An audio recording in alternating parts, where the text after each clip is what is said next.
Welcome to Diplomatic Channel this week. I am Amarachi Ubani. The protests in Egypt took on a different turn last week. Sure, there had been violence building up to this time, but Wednesday last week showed a different side to the Egyptian army. Mursi supporters who had continued their sit-ins across the country became targets of brutality. Many were killed, and even though the government disputes the thousands the Muslim Brotherhood is claiming, it does not take away the fact that hundreds have been killed since the protests began when Mohamed Mursi was ousted on July the 3rd. Now, a lot of world leaders condemned the action. The United States announcing it was putting a hold on joint military exercises with the Egyptian army, and the EU considering a withdrawal of aid from the country. And we're hardly hearing at this point what Egyptians truly want. All of that has been clouded by violence on the streets and the government's promising to do more to crack down on further protests promised by the Muslim Brotherhood. At this time, the cabinet is considering banning the group, which is quite confusing because the Muslim Brotherhood is not really a group or an organization. They've been a movement, at least until the 1970s, when they decided to take on a new role as a non-governmental organization. Right now, it is clear the government wants to do all it can to stop this movement from progressing in Egypt. My colleague Linda Akigbe had a chat with Nigeria's former External Affairs Minister, Professor Bolaji Akinyemi, on the recent violence. Now, let me take you back to the removal of former President Mursi. Some people have said that it was a coup, and some have said that it was just what the people wanted. What do you think about this? I wouldn't use the term coup for it. To me, a coup is the unconstitutional removal of a government brought in democratically and that continues to behave democratically. That's very important, that continues to behave democratically. It is true that the Muslim Brotherhood won an election and Mursi became the president. He then started to rule by decrees. I mean, people seem to have forgotten how he brought in a decree that disenfranchised for 10 years the people who are served or who have been associated with the previous regimes. He had clashes with the judiciary. There was absolutely no doubt that he was behaving he himself was starting to behave undemocratically. I even remember one episode that led to the resignation of one of his own office holders when he appointed as governor of a province a Muslim Brotherhood man who had engineered the killings of tourists in that province. So he wasn't running an all-inclusive government at all. A government that claims to be democratic must not only be brought into power democratically, it must continue to behave democratically. So that's why I don't call it a coup. So how did it all get to this point? And who really is the Muslim Brotherhood? And why are they such a huge challenge to the Egyptian government? The answers are in this next report.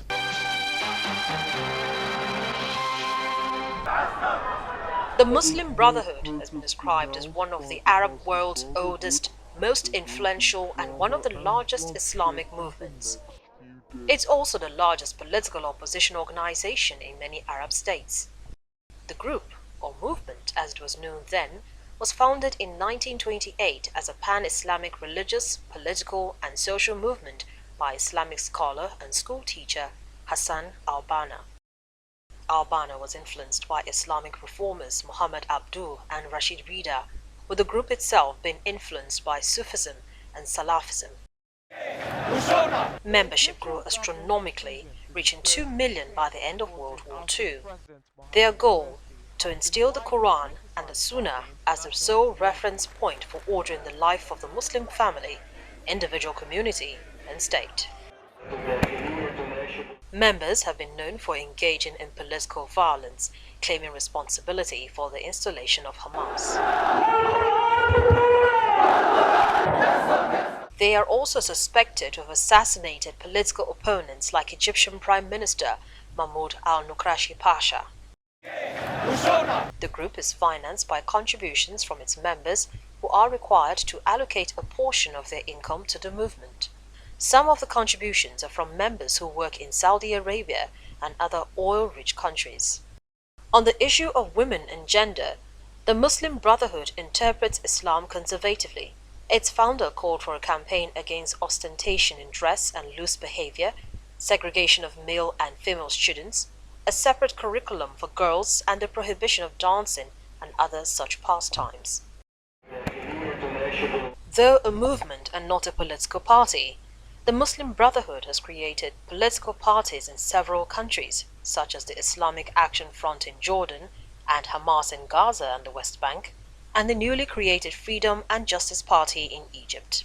The parties are staffed by Brotherhood members, but kept independent from the Muslim Brotherhood to some degree. For the next few days and maybe even weeks, we're going to be seeing the crisis in Egypt change rapidly. At this point, apart from calls for protests by the Muslim Brotherhood and plans by the interim government to clamp down on those protests, we're not sure the new dimensions of the protests. Earlier, I spoke with Professor Kayode Shiremekun about the recent plans by the government to ban the Muslim Brotherhood and if that would provide any solution to the crisis. Professor, thank you so much for joining us on Diplomatic Channel. Let's begin with the latest coming out of Egypt. The cabinet is planning to ban the Muslim Brotherhood. Do they have a right to do so? And will it help solve anything? You see, Amarachi Ubani, in the context of dictatorship and authoritarianism, one should not begin to talk about having rights or not having rights. We are talking here about a regime that is essentially hallmarked by authoritarianism, and to that extent, let's leave aside the whole idea of having rights or not. Rather, what I want us to focus on is that what is the utility value of banning the Muslim Brotherhood? The Muslim Brotherhood is, at one level, an idea. At another level, you can say it is a concrete manifestation of that idea. So the point is this: can you really ban an idea? If you ban it, it will go underground. In the process, it might even become more potent. So to that extent, there's something futile about it. The thing to do is to engage with it with the hope of understanding it, and in the process help to build a better society in Egypt. You cannot ban an idea, that's what I'm saying.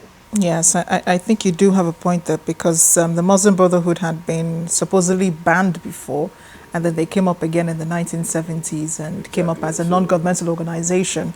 But the violence on Wednesday was really, really shocking. Received condemnation from many countries and the international community. We're seeing Egypt sort of go back to what it was during the days of the revolution in 2011. Was the violence crackdown necessary in dispersing members of the Muslim Brotherhood and their sit-in protests? Again, I want us to look beyond the contemporary dynamics of this issue.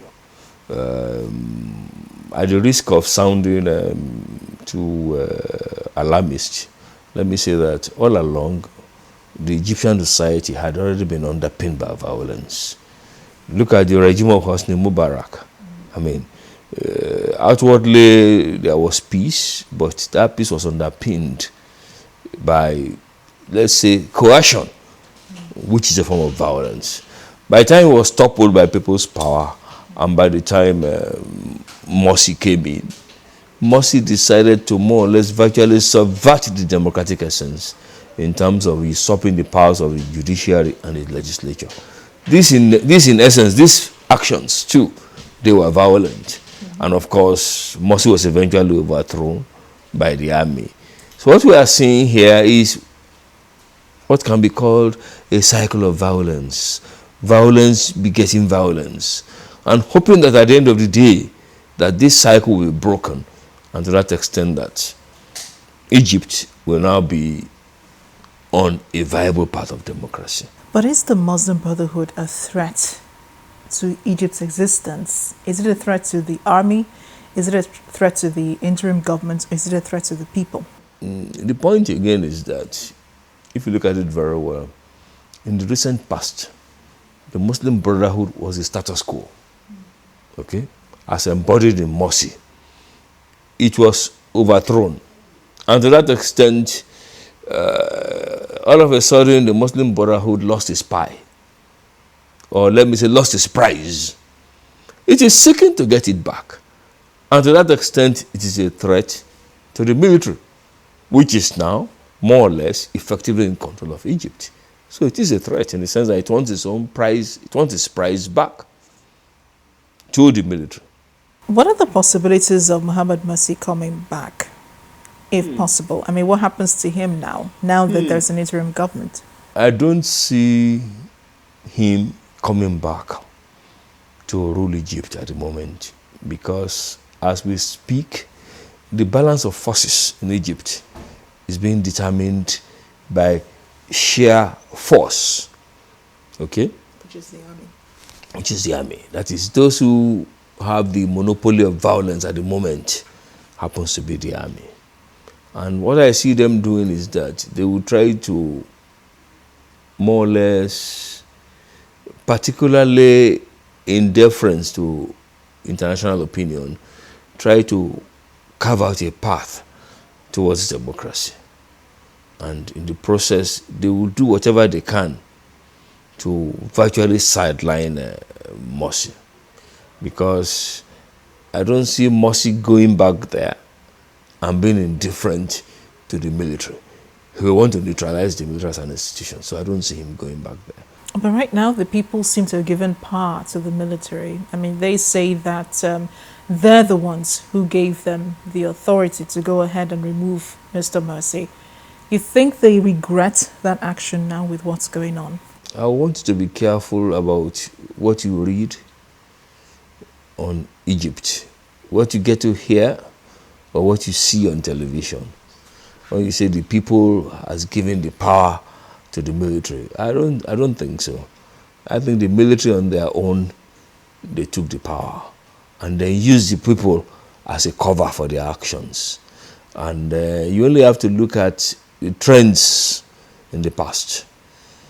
Egypt has always been ruled by the military, under starting from Nasser to Sadat, then Hosni Mubarak. And this takes me back to one of the interesting things people say in political science, that any political system has a tendency to regress into its previous formations. So what we are seeing is a kind of regression into the previous mold of what obtained in the Egyptian social formation, i.e. that the military has always been there. So what we are saying is a recourse to that particular mold. And of course, the people are now being used as a pretext for their actions. Because don't forget, the military in Egypt is very, very powerful. They have vested economic interests. They have vested social interests. And to that extent, what they've done it on their own, in the context of their interests, and they are simply using the people as a cover. It happens here in Nigeria. I mean, when people say fellow Nigerians, no, I mean, it's just one bloody historical throw-up called a general who is acting out his own unilateral passions, and in the process drawing on populist sentiments. I'd like to ask, what you make of the role of the United States in all of this, because the U.S. had before now tried to mediate talks between the Egyptian army and members of the Muslim Brotherhood. Those talks broke down just a few weeks before these particular violent protests. And now the U.S. says it's cancelling the joint military exercises it have had with the Egyptian army. Are they trying to balance their influence in Egypt? I know it's all in national interest, but really, what is the U.S.'s role in all of this? You have to appreciate that. You have to appreciate that the United States has what you can call a pervasive interest in the Middle East. In Egypt, one, in terms of trying to shore up the Egyptian society or regime with a view to ensuring that the closest ally of Israel does not disintegrate. It is also in the interest of the ruling elite, or let's say the foreign policy elite in Washington, to ensure that whatever happens in all of this, that Israel remains safe. Thirdly, in terms of energy interests, the U.S., despite the breakthroughs in what they call the fracking phenomenon, the U.S. has what I can call substantial energy interests in the larger Middle East that is beyond Egypt, Israel to Kuwait and Saudi Arabia. So what you are seeing in terms of what they are doing now, mediating, cancelling joint military exercises, they are all actions that can say are geared towards protecting those interests. And the U.S. has always been part of the power game, part of the equation, a major variable in Egypt and beyond. In fact, that variable has been enhanced in the light of what you can call the unipolarity, which characterizes the current international system. In terms of cancelling joint military exercises, I would just see that as a mere gesture, because up till now, the U.S. supports Egypt in terms of military aid to the tune of $1.3 billion. And according to U.S. law, So, those aids are supposed to be cut off by now. So exactly. So what you are just seeing is a mere gesture. They are watching which way the wind will blow, and to that extent, they will align themselves with the dominant forces. Because if they claim that they are rooting for democracy, why are they not rooting for democracy in Kuwait? Why are they not doing the same in Saudi Arabia? So what you see here is a kind of selective support, let's say, for democracy. And that selective support virtually guarantees the interest. And let me tell you, the readers back home, too, who are watching this, that the kind of game being played there by the U.S. was also played here, in the sense that after the death of Sarowa, the U.S. and other countries, they virtually worked out on Abacha. The ambassadors packed up and left the country. After a few months, they were back, because there are some fundamental interests to protect. So it's a very interesting game. I'd like to look at Egypt's other neighbors, those other two who took up the Arab Spring, Tunisia and Libya. They're watching very closely what's going on in Egypt, and they're afraid there would be a spillover into their own countries. The rest of the Middle East is afraid of refugees, people who live in Egypt, to take shelter in their own countries. But is there any real threat, to any of this happening? The point again is that we live in a world where we no longer have what you can call episodic features, in the sense that happenings in one country easily send signals to other countries, especially countries that can be deemed to be in the same beltway or countries in the same region. So to that extent, the kind of upsurge we are seeing in Egypt can easily spill over into Libya, into Tunisia, where this upsurge started. And to the extent that in contemporary times, happenings like this are not just obtaining in those countries. You see them on TV, on the internet, via social media, and that sends messages at two levels. Sends messages to the other peoples in those countries, sends messages to the ruling elite in those countries that, look, something is knocking at your door, anything can happen. But the bottom line, however, is that if the conditions are ripe for social upheavals in those countries, then of course the come will come to become. Let's put it that way. Professor, thank you so much for speaking with us. Thank you, Amarachi Ubani. It was a pleasure again. We've heard about Syria's neighbor, Jordan, complaining about the influx of refugees from that country. Now the United Nations says the numbers are growing alarming. Do stay with us. Fun, inspiration and knowledge. That's what you get from readers, writers, publishers, and the entire book world. Get some interesting reviews, events, interviews, and latest updates from the book world. The channel's book club, inspiring you one page at a time. The UN Refugee Agency has been involved in taking care of Syrian refugees fleeing the civil war since it became clear President Bashar al-Assad would continue fighting the rebels who have been asking him to step down. Now they're saying the number of those crossing into neighboring countries is reaching thousands and they're leaving by the day. If nothing is done about the civil war, they fear they will not have enough resources to care for them.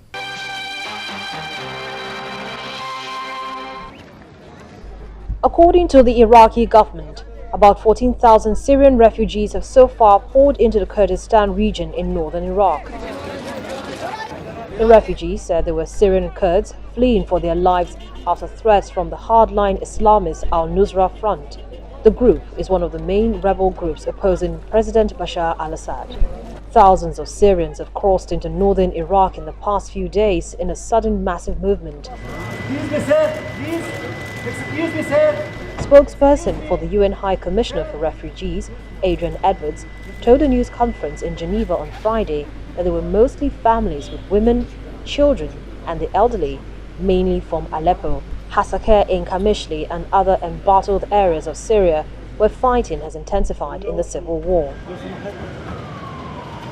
Meanwhile, a team of United Nations chemical weapons experts have arrived in Damascus to investigate the possible use of chemical weapons in the civil war. President Bashar al-Assad's government and the rebels fighting him have accused each other of using chemical weapons, a step which the United States says would cross the red line in a conflict which has killed 100,000 people. While the issue of chemical weapons has divided world powers, the United States believes the Assad government has used it on a small scale, while it said rebels in July fired sarin gas near Aleppo in March.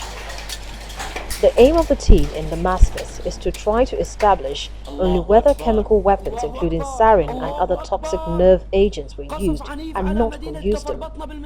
Syrian officials originally insisted they should only investigate claims of chemical weapons used in Khan al-Assal near the northern city of Aleppo, but the team has been urged to look into at least a dozen other incidents, mainly around Damascus, Homs and the northern town of Sarakeb. Syria is one of 7 countries that has not joined the 1997 convention banning chemical weapons. And that's Diplomatic Channel this week. Thanks for watching. You can reach us on any of the addresses showing on your screen. I am Amarachi Ubani. I'll see you next time.